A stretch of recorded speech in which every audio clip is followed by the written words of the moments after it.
हर देश में अलग अलग रीति रिवाज होते हैं जिसे वहां के लोग निभाते हैं।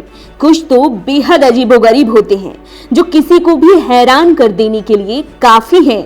कुछ तो ऐसे रिवाज हैं जो एक सभ्य समाज के लिए बेहद खतरनाक भी हैं, जिसकी वजह से उस पर बैन भी लगा दिया गया है। आइए हम आपको दुनिया भर के कुछ ऐसे ही रीति रिवाज के बारे में बताते हैं जो आपको आश्चर्य में डाल देंगे। भूटान का हंटिंग नाइट। भूटान का हंटिंग नाइट रात्रिकालीन प्रेमालाप और रोमांस की पारंपरिक संस्कृति है जो ज्यादातर पूर्वी और मध्य ग्रामीण भूटान में प्रचलित है। मूल शब्द में न तो रात शब्द है और न ही शिकार शब्द है।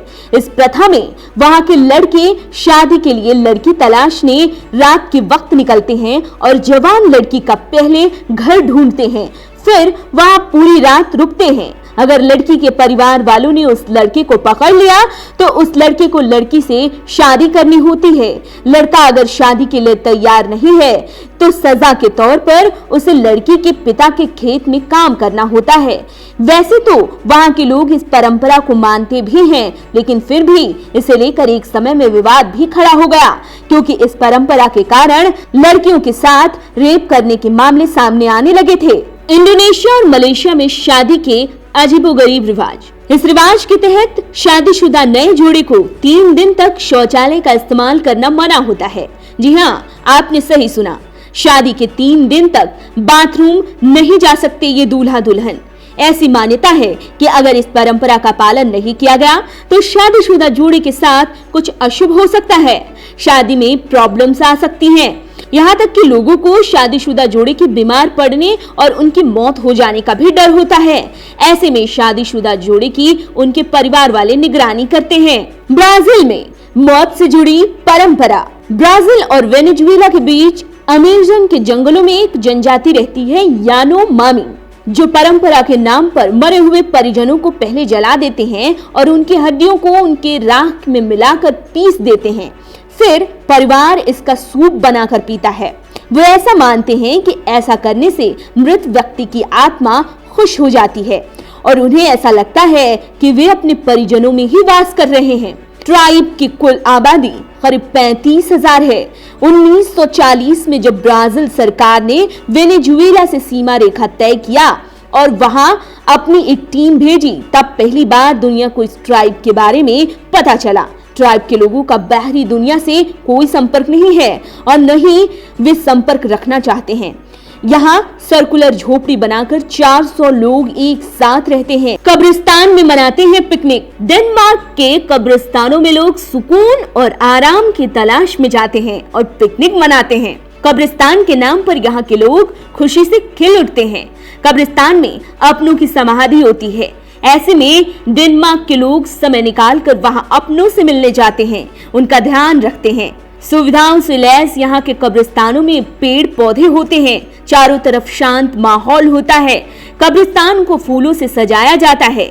यहाँ के कई लोग अपने मृत लोगों के पसंद के हिसाब से पेड़ पौधे लगाते हैं। पेड़ पर कुछ खास निशानी या चित्र बनवाया जाता है। इसके अलावा यहाँ कल्चरल शो और इवेंट भी ऑर्गेनाइज किया जाता है। अपनों के शवों से प्यार। इंडोनेशिया के दक्षिण सुलावेसी के पहाड़ों पर रहने वाले तोरजा समाज के लोग अपनों की मौत के बाद उनका शव नहीं दफनाते। वो अपनों के शवों को परिवार के सदस्य के रूप में रखते हैं। तोरजा समाज के लोग शव को घर में वैसे ही रखते हैं जैसे कि कोई जीता जागता इंसान हो। ये लोग शवों को बीमार व्यक्ति मानते हैं और अपनी भाषा में इसे मकूला कहते हैं। शवों को सुबह का नाश्ता, दोपहर में खाना, शाम में चाय और रात का खाना पहले की तरह ही दिया जाता है।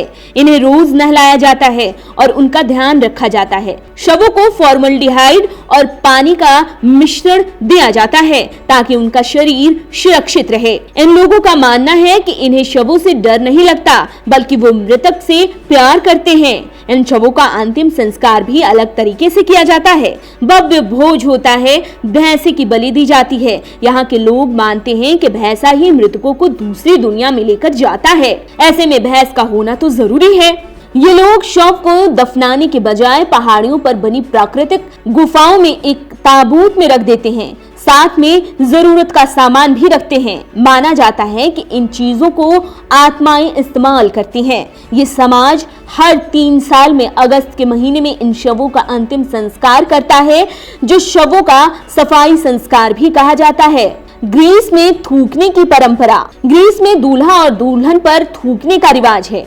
ग्रीस के लोग ऐसा मानते हैं कि ऐसा करने से बुरी आत्माओं से छुटकारा मिलता है। इसके अलावा इसे गुड लक के तौर पर भी देखा जाता है।